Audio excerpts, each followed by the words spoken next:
Welcome back to World of Warships with Bugateer. Today, we're going to be taking a look at the Tier 7 premium German battleship, the Scharnhorst. I'm going to cut to the chase. I don't normally do that in these videos. I start off with the history, but buy this ship. I don't say that lightly. I realize that this is a premium ship and you got to pay actual money for it, but if you're going to pay actual money for a ship in this game, spend it on the Scharnhorst. And it's not just because it's a good premium ship that makes a lot of credits, or that at Tier 7 it sits at a great spot in the matchmaker. The Scharnhorst offers you a chance for a playstyle that you don't normally get to experience in this game, and I think it's very much worth going for. Right now, you can't find this style of play in any other ship in the game, and honestly, looking at the historical ships out there, I'm not sure there's going to be another ship added to the game that does play quite like the Scharnhorst. So if you have any interest in premium ships, battleships, cruisers, or anything that can mount torpedoes and go pretty fast, this is a ship worth taking a look at. So let's get into the history of this vessel and take a look at it. A proper discussion of the Scharnhorst class's history has to start at World War I and the signing of the Treaty of Versailles. The treaty limited Germany severely with regards to its navy. They were only allowed 15,000 men, both in ship's crews and ashore as support personnel. And given that during this time, a cruiser could have anywhere from 500 to 800 men aboard, and a battleship could have anywhere from 1,000 to 1,500. This effectively limited Germany to a navy that would comprise of nothing more than a cruiser or two and some destroyers. Furthermore, the Germans were restricted to ships of 10,000 tons or less. In 1929, Germany began to develop and construct the Deutschland-class cruisers. Technically, these ships complied with the treaty. The cruisers made the Allies nervous, as their 11-inch guns were significantly larger than any Allied cruiser, and their diesel engines gave them a pretty extreme range. While the British initially coined the term pocket battleships to describe them, they were clearly intended as commerce raiders and cruisers. They also pointed out a little issue. Everyone had assumed that the Treaty of Versailles would neuter the Germans, but the Deutschland class demonstrated that Germany was still capable of building potent, at least potent-appearing, warships in spite of the treaty. And Germany had never signed on to the Washington or London naval treaties, and therefore were not limited by them. The British were extremely concerned about the Deutschland class and wanted to limit German shipbuilding, just as the other naval powers had limited theirs. Initially, the goal was to trade the Germans scrapping the Deutschlands for a relaxation of the limits of the Treaty of Versailles. In the end, however, the primary limit was a vacating of the Versailles limitations in exchange for a 3-to-1 ratio between British and German ships. The Anglo-German naval agreement seriously pissed off France and Italy, neither of whom were consulted about the agreement or about lifting the restrictions on German shipbuilding. During this time, in response to Soviet and French increases in shipbuilding, Hitler had authorized 2 more ships to augment the Deutschland-class cruisers. These ships would mass significantly more, originally about 17,000 tons, but all that tonnage was going to be going towards increasing their armor. No increase in firepower was authorized. Hitler at this time was trying to avoid antagonizing the British by being seen as challenging their dominance of the Atlantic. Over time, however, the design swelled to 26,000 tons, including the addition of a 3rd turret, but still no increase in the caliber of the guns. The Anglo-German naval agreement gave Germany exactly what it needed: the ability to begin work on their next class of ships without it technically violating any restrictions, although they had laid down both the Scharnhorst and her sister the Gneisenau before it was formally signed. Now, design-wise, the Scharnhorst are odd ducks. Between planning and construction, the ships grew from 26,000 tons to 32,000 tons standard displacement, putting them nearly as large as the treaty battleships of other nations. Their 9 11-inch guns outmatched any cruiser in the world, giving them a roughly 200 to 250% heavier broadside than any heavy cruiser, but they were outgunned by proper 15 and 16-inch gun-armed battleships to an equal degree. Plans existed to refit these ships with twin 15-inch turrets, but these plans never came to fruition. The turrets wound up being used on the Bismarck class instead. Armor-wise, the ships were drastic improvements over the Deutschland class, but demonstrated the out-of-date thinking about armor design that plagued German capital ships. While they have a battleship-like 350mm belt, the armored deck sits low in the ship. The 110mm slopes that comprised the turtleback made the ship nearly impervious to low-angle fire, but the 110mm slopes and 90mm armored deck left the ship virtually naked against long-range plunging fire and armor-piercing bombs.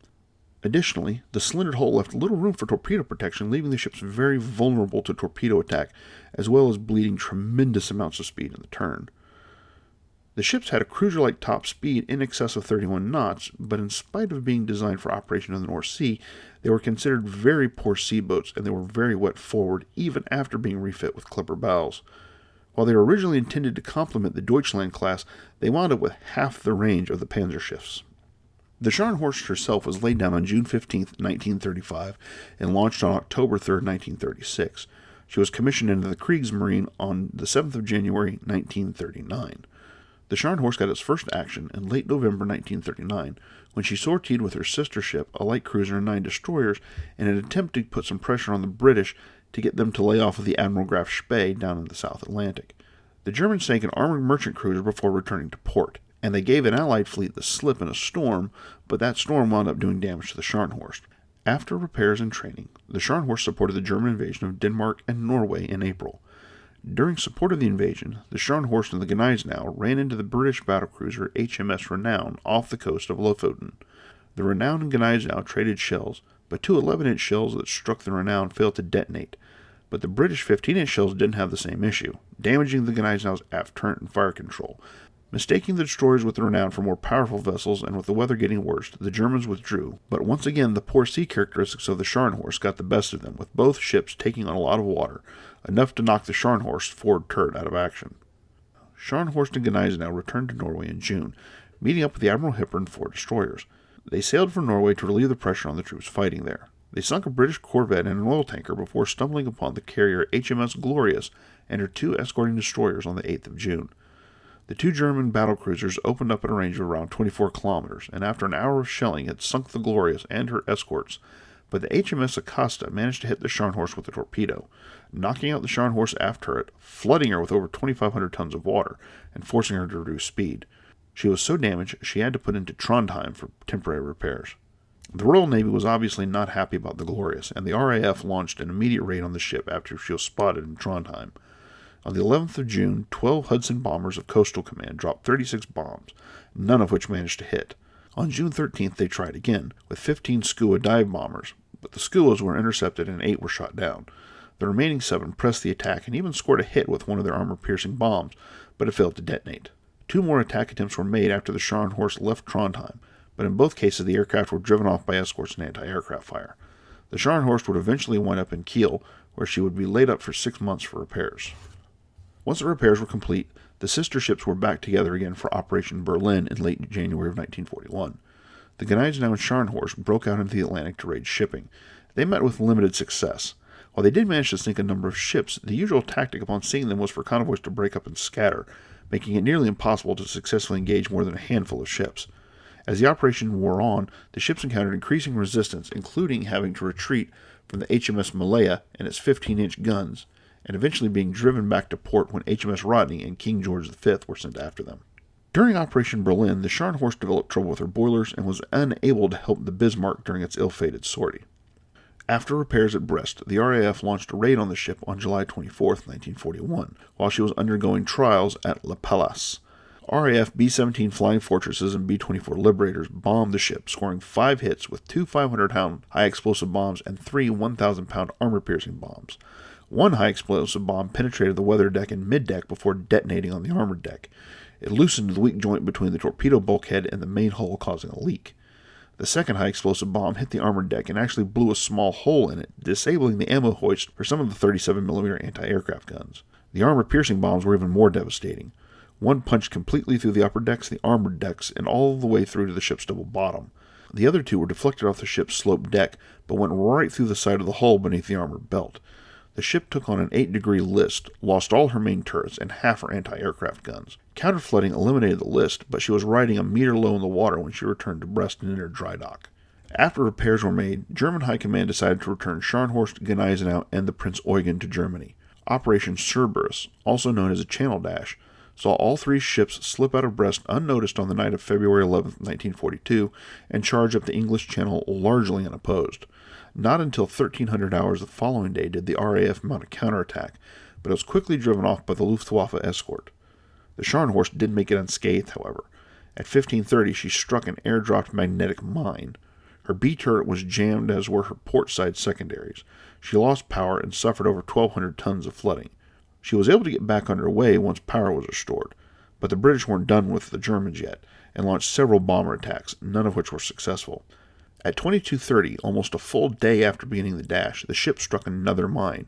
She suffered even more flooding, both of her rudders jammed, she lost power again, and worse, 2 of her turbines were taken out, and the centerline turbine was taken offline. She eventually got moving again, but it was only on her center prop, and she was laid up in keel again for 6 more months of repairs. By August, she was back at sea, but during training exercises, she collided with the U-boat U-523, necessitating another round of repairs. While in dry dock, her now troublesome engines were overhauled, keeping her in port until January of 1943. When she returned, the Scharnhorst was deployed to Norway along with the Tirpitz. Fuel shortages kept the Scharnhorst limited to small training cruises. The Tirpitz would eventually be damaged by a British raid and forced to return for repairs, leaving the Scharnhorst and a small flotilla of destroyers operating in Norway. By the end of 1943, the Germans were in a bad way. Scharnhorst was one of the few major surface assets the Reich had control of. The Luftwaffe was being bled white by the Allied air forces, and technological advances had turned the U-boats from the hunters into the hunted. Desperate to interdict the flow of supplies from the U.S. to the USSR, the German High Command decided to have the Scharnhorst deploy against Arctic convoys. On December 22nd, German recon aircraft located a convoy and found it again on the 24th. Scharnhorst was ordered to sea to intercept the convoy on Christmas Day, 1943. The Scharnhorst and her 5 destroyers left port, but with orders that Scharnhorst would continue the attack alone to poor seas force the destroyers back. The Germans didn't know it, but the British were intercepting and decoding their transmissions, and the convoy escorts knew the Germans' plan and deployed accordingly. The 3 cruisers, Norfolk, Belfast, and Sheffield, moved to block the Scharnhorst from reaching the convoy, while the battleship Duke of York, a King George V class modern battleship, and the cruiser Jamaica and the 4 destroyers deployed to prevent the Scharnhorst from escaping. The British weren't planning on just driving her off. They wanted her dead. The Scharnhorst's final engagement started when the Belfast picked her up on radar. The Germans were unaware they had been spotted, having turned their radar off to prevent detection. Half an hour later, the Belfast's lookout spotted her at a range of 11,000 yards, and the cruisers opened up on her.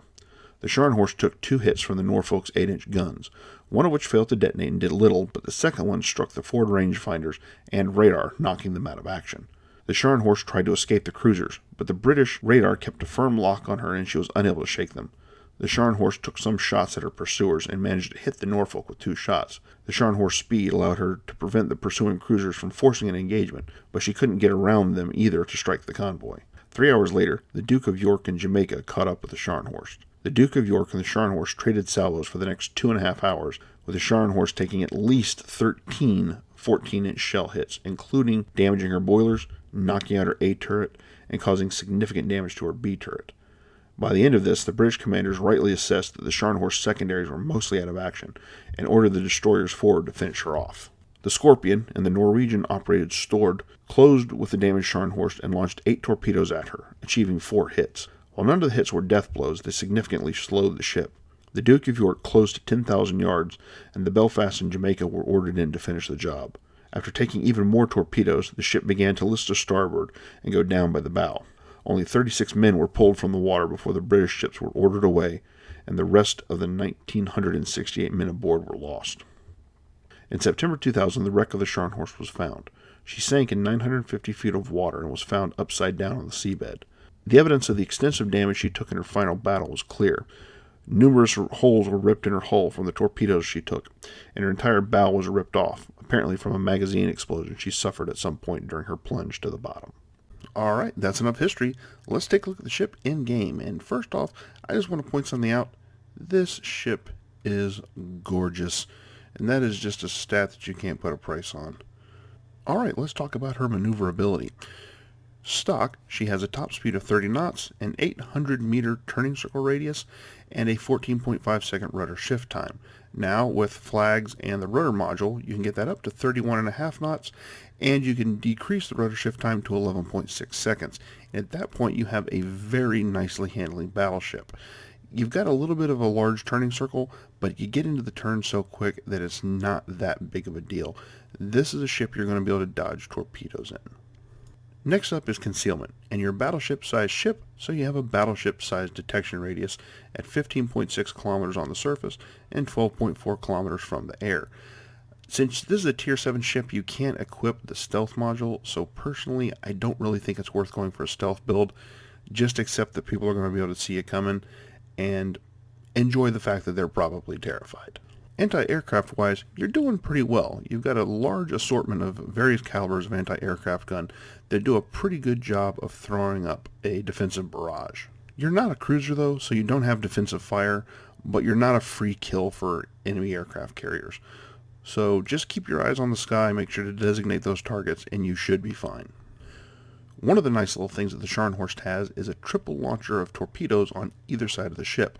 These torpedoes are not fantastic, they only have a 6-kilometer range, but they're very good for ending brawls. The only downside really though is that since German battleships have come out, people have gotten used to the ideas of battleships having torpedoes, so people tend to be a little bit more hesitant about getting in close and brawling with you. Still, when it happens, it is glorious to put 3 torpedoes right into somebody and just end them. For the secondaries, the Scharnhorst is a German battleship, so you have a lot of secondary guns to go around. With a stock 5-kilometer engagement range, these guns are decent. They're not fantastic, but they're pretty good. And with the relevant skills to build them up, these guns can become very nice. With the addition of the right flags and modules, you can give these guns an over 7-kilometer engagement range and an 80% reduction in their dispersion, turning them into destroyer melting secondaries. I highly recommend going for a secondary build on the Scharnhorst, because you're going to want to get in close to other people, you're going to want to brawl, which means you're going to be facing destroyers and cruisers at close range, and these guns can add a lot of damage to your main battery and your torpedoes. Speaking of your main battery, the Scharnhorst's 9 11-inch guns are what sets her apart from other battleships. Technically, these guns are smaller than even a Tier 3 battleship's main guns, but they offer a lot of benefits for that smaller size. First of all, they have a very high muzzle velocity, making them easy to hit with. Second of all, they've got a 20-second reload, which gives them a almost heavy cruiser style of handling more so than a battleship's. You can take speculative and low chance shots because you're going to have another set of shells ready in 20 seconds rather than 30 like on a battleship. Also, these smaller and lighter weight turrets have a 25-second 180-degree traverse time, making it very easy to keep these guns on target during a brawl. In the opening of the video, you actually saw a Pensacola thought he was going to be able to sail right up next to my ship and avoid my main guns, but my main guns had no trouble tracking him, even with him sailing directly opposite of me at high speed and short range. I was able to get the guns on him and blow him away. Another nice factor about these guns is that they have a 20% chance of fire with their high explosive shells. So even if somebody angles against you, you can set them on fire very easily. The only real drawbacks to these guns are that at long range they lack penetrating power just because of the smaller size of the shell, and they have German dispersion, which means at long range the shells just go everywhere. You're a shotgun sniper, so don't really waste a whole lot of time on those 19+ kilometer shots. Finally, let's take a look at the ship's survivability. You got 56,300 hit points, which is good. You actually have more hit points than the Colorado by a good margin. So you've got that going for you. And you've got surprisingly good armor. Now, when you first take a look at it, the first thing I always look at with every ship, where's the Citadel? Good news, it's completely submerged. We're off to a great start. Now, when you slap on the casement armor, there we go. There's that big, beautiful slab of 350 millimeters of belt armor. This is fantastic, and it's kind of amazing on a ship they can go 30+ knots to have 350 millimeters of belt armor. But you got it. Enjoy it. So really, if you can stay on an angle and invite shots into this belt, you're going to be able to bounce a surprising amount of damage. And even if somebody does get through your belt, the slope decks of the turtleback are 110 millimeters thick. So even if somebody does punch through your belt, odds are they're going to bounce off the turtleback and not get a Citadel. That's awesome news for a ship that's going to spend, or at least try to spend, most of its time up close brawling. However, let's take a look at this ship's real drawback. And this is where it shows its history as a cruiser and not as a battleship. Right here, the transverse bulkhead is only 150 millimeters thick. Yeah, that is pretty terrible. On most battleships, you see something close to the main belt armor. Not on the Scharnhorst. It's less than half as thick as the belt armor, only 150 millimeters. On the back, it's a little better at 200 millimeters, but it's still nowhere near thick enough to be ricocheting battleship level guns. And here is the real death blow to trying to pretend that the Scharnhorst is a battleship. When you take a look at the fore-end plating, the first thing you notice is this nice big chin strap here, 70 millimeter armor. And on the rear, this 90 millimeter armor belt. But here's the reality of the Scharnhorst's fore and aft ends. 25 millimeter armor. And what 25 millimeter armor is able to be overmatched by any shell 15 inches or greater. So in other words, pretty much every battleship you're going to face in the Scharnhorst has guns that can penetrate your, that can overmatch your fore end. Because as you can see here, this, looks intimidating with that belt armor, but this is what shells see when they're coming in. And for a large caliber shell, this is what they see. That thin transverse bulkhead just asking to be punched through and score a citadel on you. The Scharnhorst is a great ship. I love it. But let's clear up one thing right off the bat. This is not a ship that can go out and man-fight battleships. If you try to turn bow in on a battleship, they're going to punch your ticket.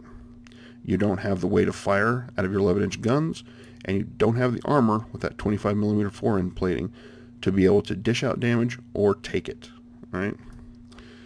What you do need to do in a Scharnhorst is over-angle, far more than you would in a normal battleship, because what you want to do is you want to invite shots into this armored belt right here that can take the hits, and try to provide as much angle as possible on this transverse bulkhead so that you don't get penetrated.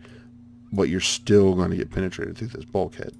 So the big thing you need to do, over angle and try to take shots on this belt. You'll see a lot of newbie Scharnhorst drivers, including me. I'll be honest with you, on my very first game I went out, I tried to play this thing like a battleship and I got murdered. Alright?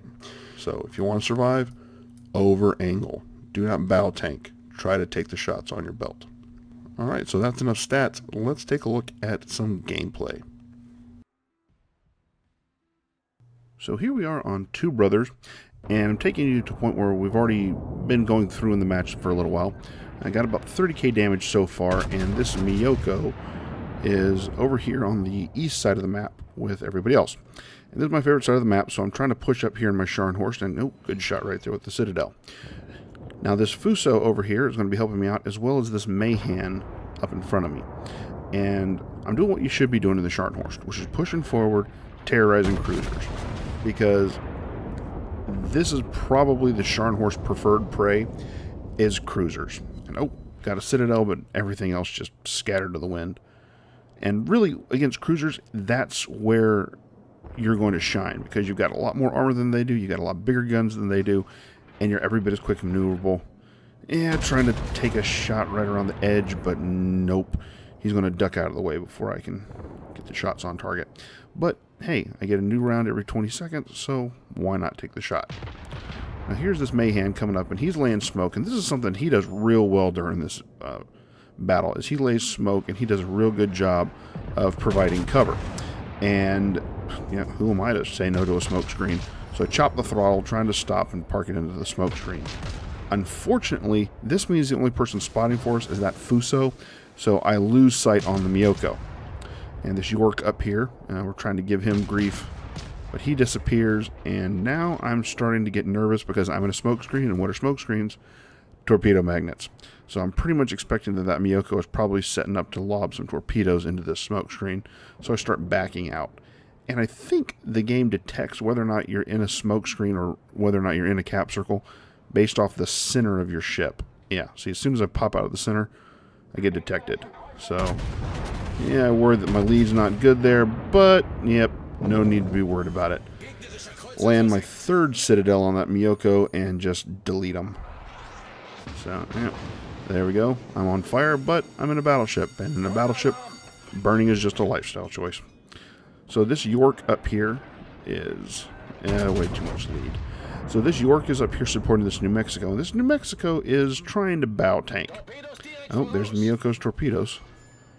And Yeah, I'm not wild about bow tanking in the New Mexico, especially against who he's fighting.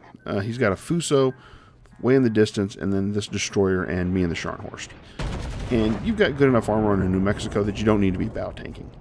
So he's probably playing it more inefficiently than I would. Yep, another shot. Giving this York way too much lead. Not sure what was going on with me. I was convinced this guy was going full steam, and he was probably only going, half or three-quarter throttle. And, oh, come on, learn the lesson. Anyways, shots out, and this York is trying to hit me with high explosive. And he's doing fairly decent at it, but I'm not too worried. I've got plenty of health, so I can afford to take a fire or two. And with that New Mexico bow on, I want to try to kill this York first. But I'm not having a whole lot of luck with the York, so let's see if I can't set this New Mexico on fire. Again, yep, there we go. Got a fire going. The Scharnhorst has a pretty good fire chance, 20% without any additions. And any additional flags or commander skills. So that's nice. Trying to get a few more fires started on him. And oh, yep, another hit. Now I'm burning in two places. So I put the fire out, which is slightly questionable. But here's that Mayhan again. And in a second, he is going to be my best friend. Oh, York's turning around, so now I can focus on the York. Because the York, hey, coming straight at me, that solves a lot of my aiming problems. And oh, there's the Mayhan smoke screen. This guy really... I got to appreciate the way this guy played, because he was really out there supporting the whole team. And when people do that, try to make mention of it. If you see it, teamwork doesn't get rewarded enough in this game. So the very least you can do is say thank you. But this York is definitely coming up trying to set up for torpedoes. Oh, he's hoping he's going to be able to survive all the way and to get those torpedoes off. But he is not going to if I keep doing that. So there's that shotgun dispersion. All of a sudden I'm putting 6 shots on target. So I'm not going to say no to it, because it took out a huge chunk of that York. But oh, torpedoes from somewhere else. Probably one of that surviving destroyer on the enemy team, and we're going to have some torpedo beats in reverse. Scharnhorst is pretty quick in reverse. You can hit over 11 knots going backwards. But this backs me up and gives me a real nice shot on the York. So, send it out there, and boom. Another cruiser gone. Now this New Mexico... I'm not sure what this guy is doing. I'm not sure if he went AFK or what, but he has stopped firing at all. In fact, on second thought, this guy might have been completely disconnected to begin with. Oh, there he is. There's the Hatsuharu. And unfortunately, I'm not going to completely dodge these ones, and I take a torp. But thankfully, I've got my damage control party and hit it real quick. But the rest of his spread was just blind into the smoke trying to flush us out and doesn't get any hits. Yeah, I can't resist the call of cheap damage. So enemy Colorado coming along, and this Colorado is going to help me demonstrate that major weakness that the Scharnhorst has. Oh, that York went down, but it looks like he had a spotter plane up. There we go, burn the New Mexico down. But there's the smoke screen up there, and there's a Colorado. I know that Hatsuharu is going to be reloading. So now is probably my best opportunity to get in there and do something. No, yep, there you go. That was a painful hit from that Colorado going straight through my bow. Didn't citadel me, but that still hurt. So, and there's the high caliber. Now what I'm doing here is I'm charging the smoke screen on purpose. Yes, I'm charging a battleship I'm charging a destroyer in a battleship. There we go, torpedoes. But since they're coming straight at me, I can maneuver to only take one. But oh, there goes almost all my health, combined with the hit from the Colorado, and it flushes the Hatsuharu out, so that Hatsuharu cannot keep harassing us in the cap circle. But now I've started to turn, and unfortunately that was putting me directly bow onto the Colorado. Trying to get some shots in here on this Hatsuharu to finish him off, because right now, there we go, Colorado shots coming out, And boom, right into the Scharnhorst glass jaw. But hey, got the Hatsuharu killed, so he can't harass us in the cap, and we wound up winning that. High caliber too. That's very nice. 112,000 damage and 3 kills. And top of the team with almost 2,000 XP, and I do compliment that Mayhan because his smoke work was fantastic. Much appreciated. So as you can see, no cheeky kills there. Those were all, took them most of their health by myself. And made a nice tidy profit at it too. So for the next clip, I'm going to take us over to Estuary, where I'm going to go after another Miyoko and another battleship. And here we go. Oh, this unfortunate Miyoko ran himself aground. So I'm taking free shots at him. He's got nowhere to go, so he's just going to have to eat it. And takes a Citadel and 2 penetrating hits. So that enemy destroyer gets finished off. And here's that same Miyoko still broadside. This guy is not going to learn his lesson. So that's paddling. Alright, I'm still pressing forward into the A-cap, trying to push. The Scharnhorst does its best work when it's being aggressive. And this Miyoko is going to pay for it. But there's that Congo taking shots at me. But not too worried, and there we go, on fire again. What can I say? It's a lifestyle choice. So the Miyoko is just not turning. I mean, I know you want to try to keep as many guns firing as possible, but there is a point where you have got to just accept that you got to survive. One of the things I've been working on real hard in this game is trying to survive longer in each match. Because if you're alive, you're doing damage, you're getting more credits, you're getting more XP. Although he is no longer getting any. That was, what, 2, 3 Citadels? So here I am. Now I've turned around a little bit because I want to get this Congo.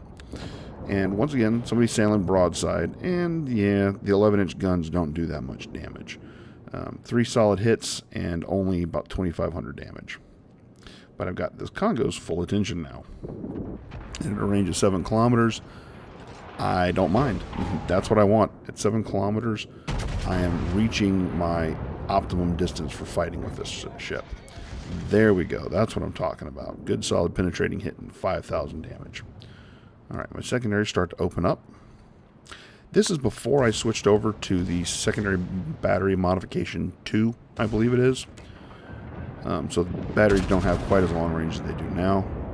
There we go. Another good solid whack to this Congo. He is feeling very bad. I put some torpedoes out speculatively. Probably not going to hit. This guy was not too bad. So I don't have a whole lot of faith that these torpedoes are going to hit, but they will force him to turn and get even closer to me, which is good for me and terrible for him. I'm trying to stay a little more, well, here I'm definitely getting broadside onto him. And he's going to punish me for that in a second. There it is. Yeah, even at this kind of range, even 350 millimeters of belt armor is not going to save him. His secondaries are open up, but he's not really having any luck setting me on fire. But my secondaries are chewing him up pretty good. I pop my heel, and here we go. Good night. Yeah, this thing is fantastic to brawl in. We would go on to win that one, and I turned a very nice profit, even though I didn't break 100,000 damage. Those 2 kills were my only kills, but hey, it's not bad for a day's work. Especially when you come out top of the team.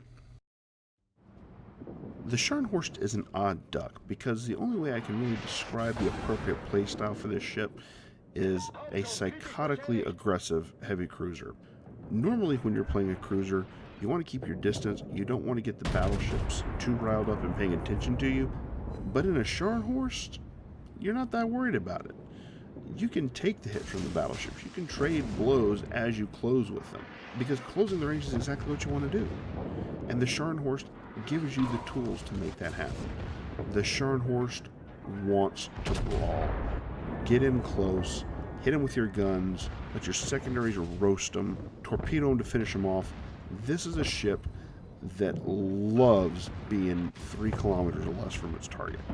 So I'm going to end this review pretty much the way I started it. If you're planning on buying a premium ship and you love battleships or cruisers or brawling, this is the ship you need to look at first and foremost, because the Scharnhorst has something for everybody. Cruiser captains are going to love having the armor. Battleship captains are going to love having those torpedoes and the speed to run down your targets. It's made to brawl. This is the ship. And if that sounds like you, it is amazingly fun. I don't think I've had any ship, even in New Mexico, where I've had so many games that just left a big smile on my face when they were over. And I think that's how I'm going to leave it. If you want a ship that's going to leave a smile on your face, get a Scharnhorst. This has been Battlecruiser. I'll catch you next time.